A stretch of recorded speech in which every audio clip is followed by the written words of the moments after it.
Ya, sudah. Kita mulai persekutuan kita. Kita akan memuji Tuhan dengan pujian 86. Hai malaikat dari surga.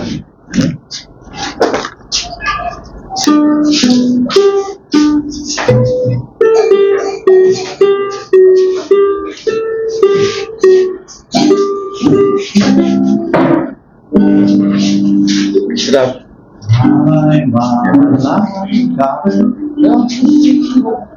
86 ya. 86 hai malaikat dari surga.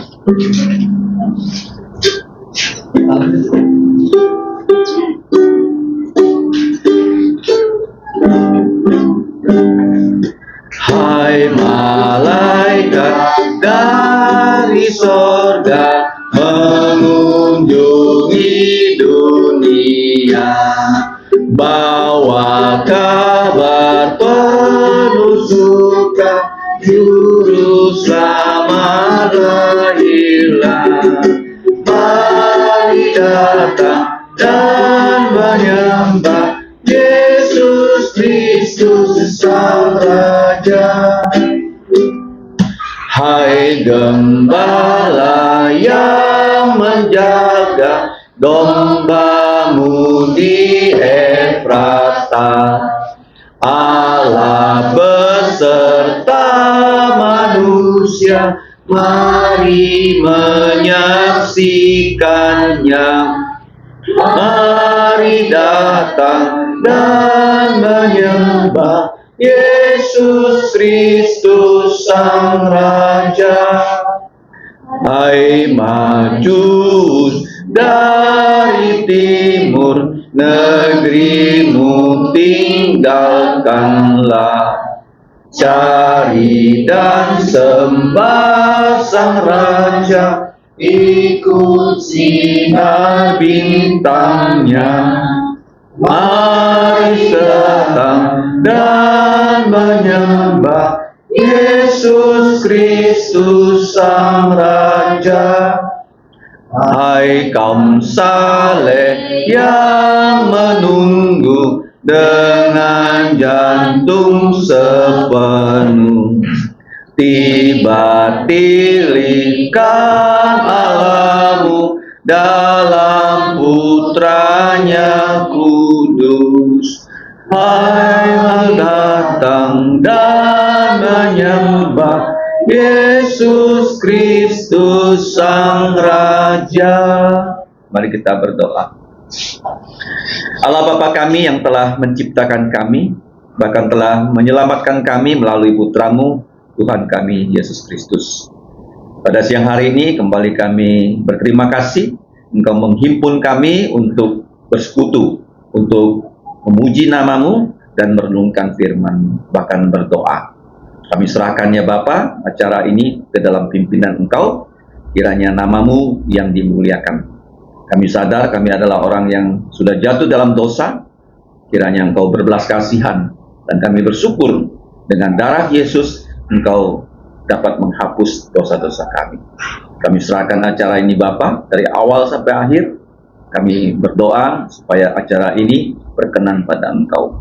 Demikianlah doa kami dengan ucapan syukur hanya dalam nama Tuhan Yesus. Amin. Mari kita membuka Injil Tuhan Yesus dari perikop 13 atau Injil Lukas. Lukas 2 ayat 15 sampai 20. Karena hanya beberapa ayat, kita akan membacanya dengan serentak.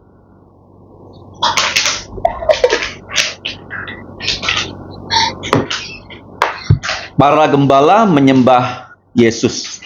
Kita baca bersama-sama. 3, 2, 1. Setelah malaikat-malaikat itu meninggalkan mereka dan kembali ke sorga, gembala-gembala itu berkata seorang kepada yang lain, "Marilah kita pergi ke Betlehem untuk melihat apa yang terjadi di sana. seperti yang diberitahukan Tuhan kepada kita. Lalu mereka cepat-cepat berangkat dan menjumpai Maria dan Yusuf dan bayi itu yang sedang berbaring di dalam palungan. Dan ketika mereka melihatnya, mereka memberitahukan apa yang telah dikatakan kepada mereka tentang anak itu. Dan semua orang yang mendengarnya heran tentang apa yang dikatakan gembala-gembala itu kepada mereka. Tetapi Maria menyimpan segala perkara itu di dalam jantungnya dan merenungkannya. Maka kembalilah gembala-gembala itu sambil memuji dan memuliakan Allah karena segala sesuatu yang mereka dengar dan mereka lihat. Semuanya sesuai dengan apa yang telah dikatakan kepada mereka. Iman orang Kristen itu berbeda ya dengan iman dari orang yang ada di dunia. Kalau orang di dunia, mereka melihat baru percaya. Melihat baru percaya. Kita kalau melakukan sesuatu hal di dunia ini, kita harus melihat dengan baik-baik. Baru kita bisa menerima hal itu sebagai kebenaran. Ini kalau mengenal hal duniawi, seperti misalnya kita mau membeli sesuatu, kita harus periksa baik-baik ya, lihat baik-baik barang itu. Bahkan kalau kita beli mobil atau beli sepeda motor, boleh kita tes, ya tes kendarai, ya sampai kita puas dengan barang yang mau kita beli, baru kita beli.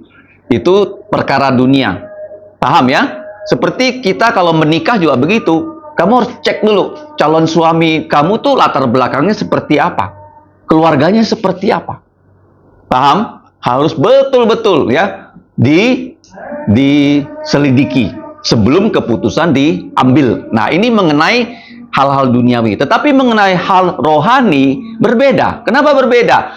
Hal rohani itu Tuhan sampaikan kepada kita. Kita harus percaya dulu sebelum kita melihat. Mengerti? Kalau Tuhan bilang A, kamu percaya A, kamu akan mengalami A. Contohnya, siapa? Dalam Alkitab, Abraham. Abraham itu dikatakan kamu akan punya keturunan sebanyak bintang di langit. Sampai umur hampir 100 tahun, dia belum punya anak. Terus istrinya mulai ragu. Dia usulkan kepada Abraham, ambillah ini budak saya, Hagar, sebagai istri muda kamu. Ya kan? Terus Abraham juga ikut. Apa yang terjadi? Sehingga dari Hagar lahir Ismail. Ismail itu adalah nenek moyang orang-orang Arab. Sekarang orang-orang Arab tidak pernah akur dengan orang Israel. Jadi problem rumah tangga bisa berlanjut sampai bergenerasi. Itu karena Abraham mulai ragu. Dia kan orang kaya, nggak punya keturunan. Gimana nih harta bendanya? Mau diwariskan kepada siapa? Ya, kelihatannya usul istrinya masuk akal. Jadi dia laksanakan. Nah, tetapi kita tahu, para gembala ini, mereka seperti yang saya katakan, menjaga domba-domba, bukan domba-domba untuk dijual di pasar, bukan. Domba-domba apa itu? Yang akan diantar ke Bait Allah lewat pintu gerbang anak domba. Di Yerusalem itu banyak pintu gerbang. Satu dari banyak pintu gerbang itu namanya pintu gerbang anak domba. Dari situ para gembala ini akan mengantarkan ya anak-anak domba ke Bait Allah untuk disembelih. Nah, mengapa mereka ini mendapatkan kesempatan pertama untuk mengunjungi bayi Yesus yang baru lahir? Nah, kita melihat ya peristiwa ini tidak mungkin diketahui oleh para gembala, dan memang rencana Tuhan untuk mengirim gembala-gembala ini yang menjadi orang yang pertama kali datang melihat bayi Yesus. Jadi waktu mereka bertemu dengan malaikat yang sudah kita bahas minggu yang lalu, malaikat di situ memberitahukan mereka ada kesukaan besar. Kenapa kesukaan besar? Karena pada hari ini Yesus itu lahir di malam hari, disebut hari ini karena orang Yahudi itu harinya berganti, bukan jam 12 malam loh. Kapan hari itu mulai berganti? Jam 6 sore. Zaman dulu nggak ada jam, yang ada adalah matahari sebagai patokan. Kapan hari itu berganti? Pada jam 6 petang. Ya kan? Makanya dalam kitab Kejadian pasal 1 dikatakan jadilah petang, jadilah pagi. Nah, jadi waktu Yesus sudah lahir, para malaikat ya datang menjumpai gembala, dan satu malaikat itu diutus untuk menyampaikan kabar bahwa pada hari itu sudah lahir untuk kamu semua manusia, disebut juru selamat. Ya, juru selamat itu adalah Yesus. Yesus artinya Tuhan juru selamat. Nanti bagaimana dia menyelamatkan kita melalui tugasnya sebagai Kristus atau Mesias atau yang diurapi. Sebagai nabi, dia memberitahukan kita firman Tuhan supaya kita bertobat. Yang kedua, sebagai imam, dia mati untuk dosa kita. Yang ketiga, sebagai raja, dia bangkit dari kematian. Telah lahir yaitu Kristus. Nah, Tuhan, ya, Tuhan Yehova di kota Daud. Kemudian tanda yang diberikan kepada para gembala, seorang bayi dibungkus dengan kain akan ditemukan di dalam palungan. Itu pesan dari malaikat. Dan apa yang kita pelajari minggu yang lalu, dikatakan kemuliaan untuk Allah di tempat yang maha tinggi. Jadi tugas dari kita adalah memuliakan Allah di tempat yang maha tinggi. Memuliakan Allah adalah tujuan utama hidup manusia. Kalau kita ditanya, apa sih tujuan hidup kamu? Kalau kamu punya tujuan hidup memuliakan Allah, kamu dapat ya menikmati berkat-berkat yang Allah sediakan untuk kita. Nah, kita melihat di sini, dan damai ya, damai di sini shalom ya, shalom di bumi ya, diberikan kepada bumi untuk siapa? Untuk manusia yang bagaimana? Berkenan kepada Tuhan, artinya manusia-manusia yang mau percaya Yesus. Ingat ya, damai itu tidak bisa kita cari, tidak bisa kita beli. Damai itu adalah hadiah. Apa itu damai? Damai itu artinya kita tidak lagi menjadi musuhnya Allah. Bagaimana caranya kita tidak menjadi musuh Allah? Kalau kita percaya Yesus, nah darahnya Yesus membasuh semua dosa kita, maka kita menjadi kudus dan Allah itu sayang sama kita karena kita sudah menerima Yesus. Kuncinya di situ. Banyak orang tidak tahu apa itu damai. Ya, banyak orang berjumpa dengan orang selalu mengatakan shalom. Padahal orang belum tentu yang kamu shalom itu sungguh-sungguh sudah percaya Yesus. Bahaya sekali ya. Dan tidak semua orang ke gereja itu sungguh-sungguh percaya Yesus. Paham ya? Waktu kami di sekolah Alkitab pun ya, yang akan menjadi hamba-hamba Tuhan, selalu dikatakan oleh kepala sekolah, kamu harus ya setiap kali menyampaikan firman, kamu tegaskan setiap orang harus percaya Yesus. Kalau enggak, akan binasa. Itu di sekolah Alkitab loh. Orang yang bilang, oh aku sudah percaya Yesus, aku mau jadi hamba Tuhan. Kemungkinan dengan mereka percaya Yesus yang salah. Aku percaya Yesus. Gereja karismatik bilang, oh kalau kamu percaya Yesus, kamu sehat terus. Kamu akan kaya. Nah, Yesus seperti itu yang mereka percaya. Padahal bukan. Ya, percaya dengan Yesus yang salah. Kamu percaya Yesus kenapa? Karena saya berdosa. Dia sudah mati untuk dosa saya. Saya minta ampun sama dia. Itulah Yesus yang sesungguhnya. Karena sekarang Yesus banyak diselewengkan. Ya, oleh gereja. Oleh siapa? Oleh gereja. Nah, jadi kita lihat di sini, para gembala ini mendapatkan kesempatan yang pertama. Padahal kalau kita lihat strata sosial gembala, itu orang yang bekerjanya lebih susah daripada guru. Mereka kerjanya di luar dari ruangan. Ya kan? Kalau hujan, kena air. Kalau panas, kepanasan. Kalau ada binatang buas, mereka harus melawan itu. Ya, mempertaruhkan nyawa. Seperti Daud, dia menjadi gembala. Nah, satu-satunya profesi dari manusia yang sebelum Yesus lahir, yang dibilang oleh Alkitab sebagai profesi yang paling dekat ya dengan keselamatan adalah gembala. Kenapa gembala? Karena mereka berternak anak domba, dan anak domba itu harus disembelih. Ya, dan kalau kita lihat ya, waktu Adam dan Hawa keluar ya dari Taman Eden, mereka diusir. Tapi sebelum diusir, apa yang terjadi? Tuhan menyembelih binatang, mengambil kulit binatang, dan menggunakan kulit binatang itu untuk pakaian Adam dan Hawa sehingga mereka tidak lagi malu. Siapa itu binatang yang disembelih? Tentu saja kalau binatang itu domba, kulitnya dijadikan pakaian. Melambangkan siapa? Yesus. Makanya Adam dan Hawa, mereka selalu ya berprofesi sebagai gembala. Karena sebelum zamannya Musa, setiap kepala keluarga lu harus menjadi imam yang menyembelih korban untuk minta ampun dosa. Kamu kalau baca kitab Ayub ya, Ayub dia punya 10 anak. Kalau anak-anaknya sudah pesta, dia takut anak-anaknya itu berbuat dosa pada Tuhan. Dia pasti ya menyembelih korban untuk minta pengampunan dosa untuk anak-anaknya. Jadi kalau kita lihat juga waktu orang Israel masuk ke Mesir, apa yang terjadi? Mereka itu tidak ya berbaur dengan orang Mesir. Kenapa? Karena mereka diberi daerah Gozen. Dan waktu ditanya kepada Yakob ya oleh Firaun, apa kerjamu Yakob? Yakob bilang, aku gembala. Dan diberi daerah khusus. Sehingga orang Israel bisa ya dari 75 jiwa menjadi 2 juta lebih tanpa ada kawin campur loh. Karena orang Mesir memandang profesi sebagai gembala adalah pekerjaan yang rendahan. Yang apa? Rendahan. Ya. Kalau orang bisa jadi tentara, dia nggak mau jadi gembala, ya kan? Dia jadi gembala itu dianggap profesi yang berat dan rendahan. Sehingga orang Israel, mereka di daerah Gosen berkembang pesat, ya, tidak terjadi kawin campur. Tuhan memang sengaja ya membuat orang Israel bisa menjadi jutaan orang sehingga pada waktunya akan dibawa ke tanah perjanjian. Kalau mereka tinggal di Kanaan itu mereka bisa kawin campur ya. Nah, kita lihat di sini para gembala ini setelah mendengarkan pesan dari malaikat, mereka satu dengan yang lain berkata-kata, ayo kita ke Bethlehem. Ya kan? Nah, kita juga ya sebagai guru-guru yang mengajar ya.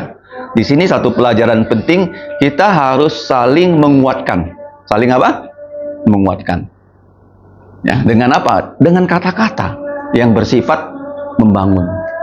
Ya, jangan sampai kita jadi orang, kita berkata-kata yang bisa menjatuhkan mental orang.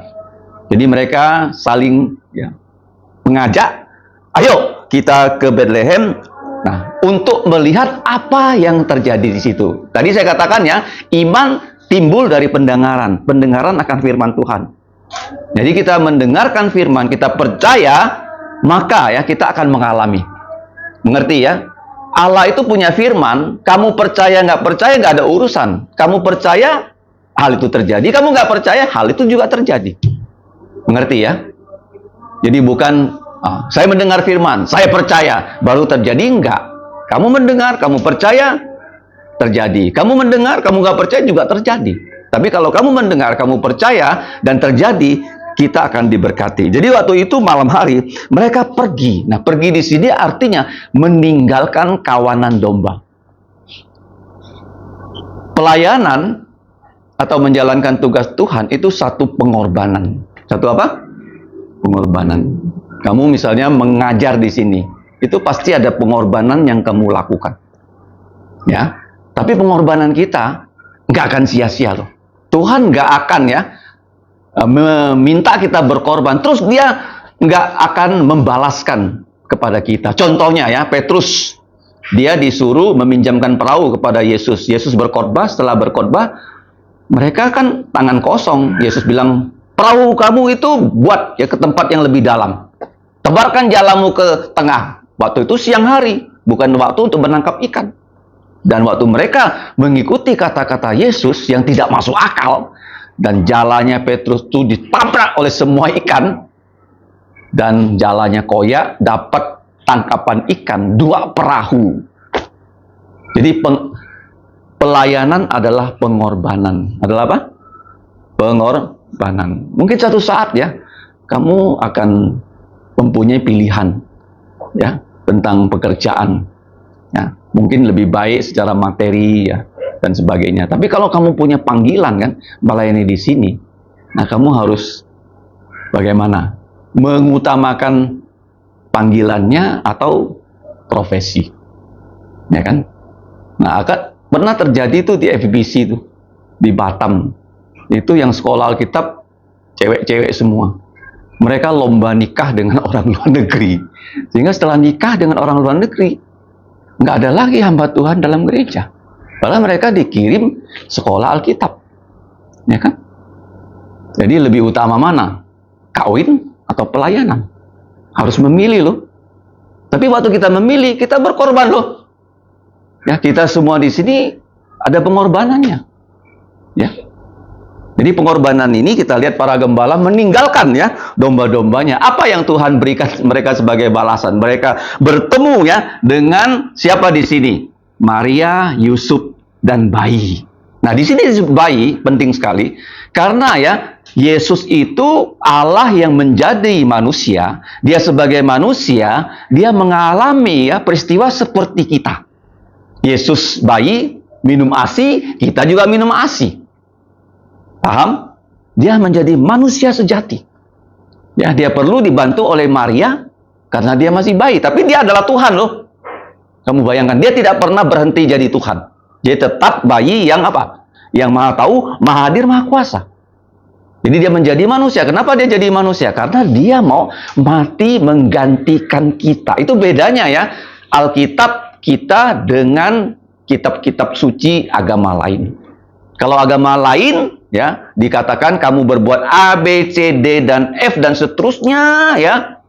Kalau perbuatan kamu itu bagus dibandingkan kejelekan kamu ya, ditimbang kebaikannya lebih banyak, kamu bisa masuk surga.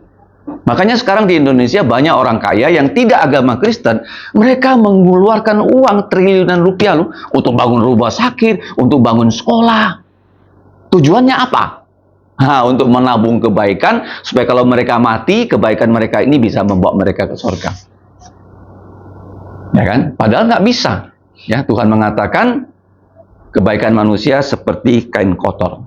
Jadi para gembala ini mereka pergi berjumpa dengan bukan hanya Maria Yusuf, tapi di sini dengan Tuhan Yesus yang masih bayi, yang betul dikatakan oleh para malaikat sedang berbaring di dalam palungan.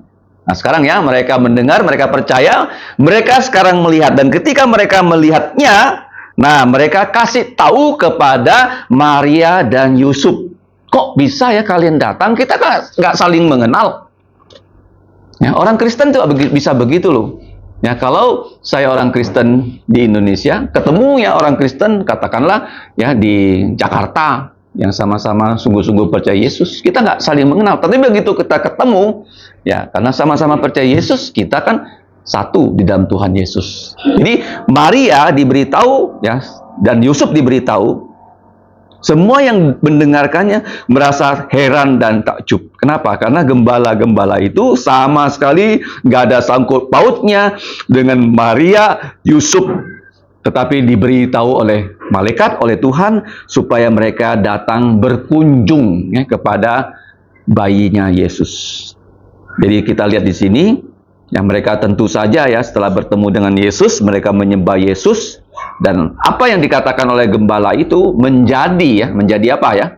Satu hal yang membuat Maria menyimpan semua perkara itu dalam jantungnya dan merenungkan. Kenapa di sini katakan Maria, tidak dikatakan Yusuf ya?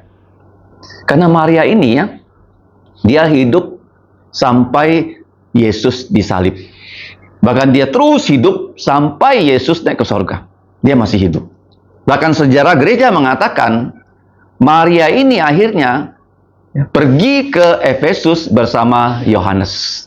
Karena Yohanes itu diserahkan kepadanya Maria oleh Yesus waktu Yesus disalib. Jadi Maria ini hidup ya dengan ya, umur yang lebih panjang daripada Yusuf. Kalau Yusuf kan, kalau kita nanti membaca waktu Yesus mulai melayani, nggak ada lagi satu kali pun disebut Yusuf loh. Kenapa? Kemungkinan Yusuf sudah mati. Kemungkinan ya. Sehingga Maria itu ya janda, anak-anaknya itu adalah yatim. Paham ya? Nggak ada lagi munculnya dalam pelayanan Yesus tuh Yusuf. Tapi Maria ada. Saudara tiri Yesus ada. Adik-adik tirinya ada. Jadi kita lihat di sini, Maria menyimpan perkara itu dalam lubuk jantungnya dan merenungkannya. Ini penting sekali loh. Kalau kita mendengarkan firman Tuhan, jangan sampai itu masuk telinga kanan, keluar telinga kiri. Kita harus merenungkannya. Apa itu maksudnya merenungkan firman Tuhan? Ya, seperti metode belajar. Apa itu metode belajar? 4R kan? Read. Ya, read, baca. Kemudian bukan hanya read, kita record, kita catat. Ya, setelah itu apa? Review. Ya, murid harus apa? Review. Lihat ulang apa yang kita catat. Kemudian yang terakhir, relate, terapkan. Ya kan? Nah, kalau kita bisa melakukan itu, maka kita dianggap orang yang sudah bisa belajar. Nah, di sini merenungkan dalam Mazmur pasal 1 dikatakan orang yang berbahagia adalah orang yang merenungkan firman Tuhan itu siang dan malam. Kenapa penting loh? Karena sekarang dunia ini dibombardir dengan pikiran-pikiran dunia. Anak-anak ya selalu lihat gadget. Jadi yang nempel di pikirannya itu apa? Gadget. Ya kan? Yang dia tonton itu. Kalau dia suka nonton catur, ya catur aja di sininya. Kalau dia suka nonton mobil, ya mobil aja di sininya. Karena mereka masing-masing punya hobi. Nah, apa yang bisa membuat mereka kecanduan seperti itu? Karena nanti ini akan merusak pikiran mereka.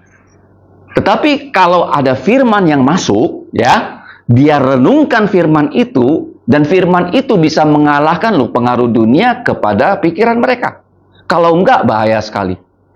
Ya, sangat berbahaya. Jadi harus ada firman Tuhan yang masuk ya secara rutin ke dalam pikiran kita dan kita merenungkannya siang dan malam. Jadi membaca Alkitab itu nggak cukup hanya pagi hari. Ya, kita pagi hari membaca, nanti siang kita membaca. Ada kesempatan yang baik kita membaca. Sehingga pikiran kita yang dipenuhi firman Tuhan bisa melawan ya pikiran-pikiran dunia yang menyusup masuk. Makanya Indonesia menjadi negara liar. Kenapa? Karena di TV banyak sekali pembicara-pembicara itu yang mengeluarkan idenya. Talk show itu begitu banyak. Ya, kalau diikuti, itu menjadi racun untuk orang Indonesia. Kalau tidak ada dalam pikiran orang yang percaya firman Tuhan. Karena begitu banyak itu kan postcard kan. Nah, podcast kan. Jadi semua tuh orang dengar.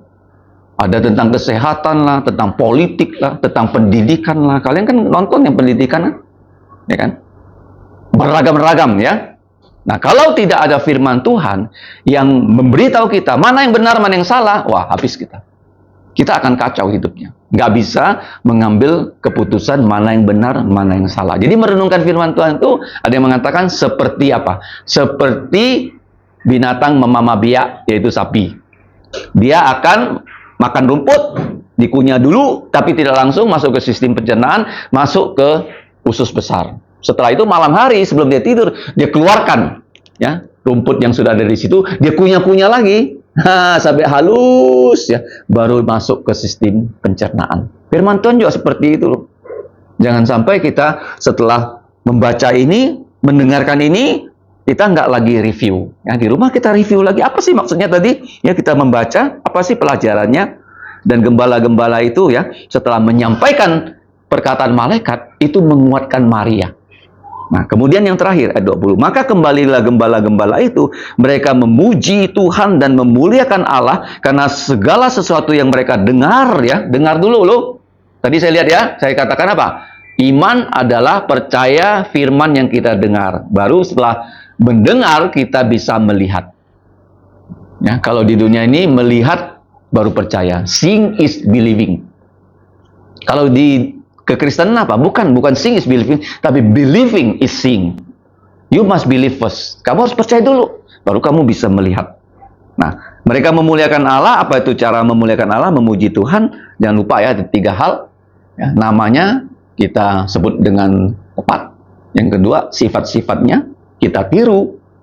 Yang ketiga, kita masyurkan karyanya. Nah, mereka memuji Tuhan, memuliakan Tuhan, karena segala sesuatu yang mereka dengar, sudah mereka lihat. Semua seperti, sesuai, sama dengan apa yang telah dikatakan kepada mereka oleh malaikat. Jadi mereka berani meninggalkan kawanan domba mereka, dan mereka kembali ke kawanan domba. Nah, jadi orang Kristen, kita tidak boleh takut-takut ya. Ada orang takut ke gereja. Kalau ke gereja dia nggak buka toko.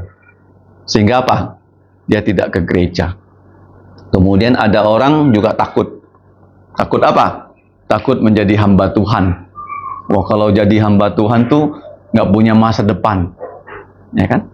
Belum tentu kan? Nah, kalau Tuhan memanggil kalian nih ya, dari guru, siapa tahu ada yang setelah melayani di sini, ya, ada yang terpanggil jadi hamba Tuhan, bisa saja, ya kan? Bukan hanya guru secara ilmu, tapi ya mau dididik dalam hal-hal rohani sehingga nanti menjadi hamba Tuhan. Ya, seperti saudari Elizabeth, dia kan sekolah Inggris kan, nah, tapi dia belajar firman Tuhan, menjadi hamba Tuhan.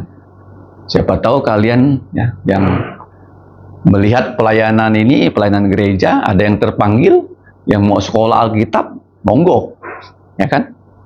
Nah, bisa menjadi guru, bukan hanya guru dalam bidang pendidikan, tapi menjadi ya, guru yang mengajarkan firman Tuhan. Kita sudah belajar bahwa Tuhan sengaja ya memberi kesempatan kepada gembala, karena gembala ini yang terus ya menyuplai domba, anak domba untuk disembelih. Yang mereka lihat di dalam palungan adalah anak domba Allah yang mengangkut dosa seluruh dunia. Kalau tidak ada anak domba Allah ini yang lahir, dosa-dosa kita tidak bisa dihapus.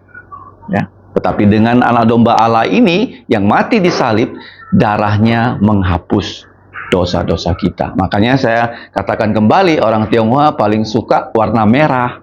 Karena merah itu melambangkan darah. Kenapa darah? Karena binatang disembelih, darahnya mengalir. Artinya, siapa yang menyembelih binatang, dia tidak mau mati, tapi dosa-dosanya dialihkan kepada binatang, binatangnya yang mati, dan dia tidak mati. Itu berkat yang paling besar. Yesus mati, sehingga kita tidak mati. Ya, banyak orang nggak tahu ya kenapa warna merah, ya kan? Itu darah, ya warna darah. Kalau kamu periksa dalam sejarah Tiongkok, semua kaisar-kaisar Tiongkok pasti punya mezbah dan mereka menyembelih korban. Kenapa menyembelih korban? Korbannya mati, saya jangan mati. Ya, mengalihkan kesalahan kepada korban. Makanya ada istilah apa? Kambing hitam apa? Kamu di kambing hitam. Nanti kamu nggak salah, kamu ditimpakan kesalahan itu. Supaya kamu masuk penjara, yang salah nggak masuk penjara, di kambing hitam, ya kan? Nah, inilah ya prinsip dari kekristenan. Darah Yesus menghapus dosa-dosa kita, dan gembala ya mereka berani ya pergi meninggalkan domba-dombanya, tetapi Tuhan memakai mereka ya, kata-kata mereka menguatkan Maria, ya, sehingga mereka pulang, mereka bersukacita. Karena mereka lah yang pertama ya dapat melihat bayinya Yesus. Di sini tidak disebut siapa nama mereka. Tidak ada kan? Ya, jadi orang jangan suka cari nama gitu ya. Nggak usah. Nanti Tuhan yang akan menolong kita. Ngerti ya? Nggak usah cari nama, ya, nggak usah cari sesuatu. Ya, segala yang kita perlukan pasti Tuhan siapkan. Mari kita berdoa. Bapa kami di surga, kami berterima kasih segala sesuatu sudah Engkau atur. Bahkan Engkau telah mengatur para gembala bisa bertemu dengan putramu Tuhan Yesus, Allah Putra yang telah menjadi manusia sejati. Dia bukan hanya sebagai putramu, tapi menjadi anak dombamu yang disembelih sebelum dunia diciptakan, yang mati disalib di Bukit Kalvari, sehingga dengan darahnya dosa-dosa manusia bisa dihapus. Dan kami bersyukur ya Bapa untuk Tuhan Yesus. Kami bersyukur juga untuk kesetiaan dari Maria, Yusuf, bahkan juga para gembala. Jadikanlah kami ya Bapa manusia-manusia yang setia dalam pelayanan kami sebagai guru-guru yang mengajar dan juga yang melayani di gereja Engkau. Ampuni dosa kami berdoa, mengucap syukur, khususnya pada siang hari ini. Kami bersyukur Engkau telah menolong, yaitu Saudara Tulus, menyelesaikan persidangan skripsinya, dan kami juga menikmati berkat berupa makanan dari beliau. Kiranya Engkau menolong dia dalam tugasnya sehari-hari, bahkan orang tuanya, abangnya, dan juga adiknya Engkau sertai. Kiranya Engkau menggunakan dia untuk memuliakan nama-Mu dalam seluruh kehidupannya. Demikian doa kami Bapa, dalam nama Tuhan Yesus kami bersyukur. Amin.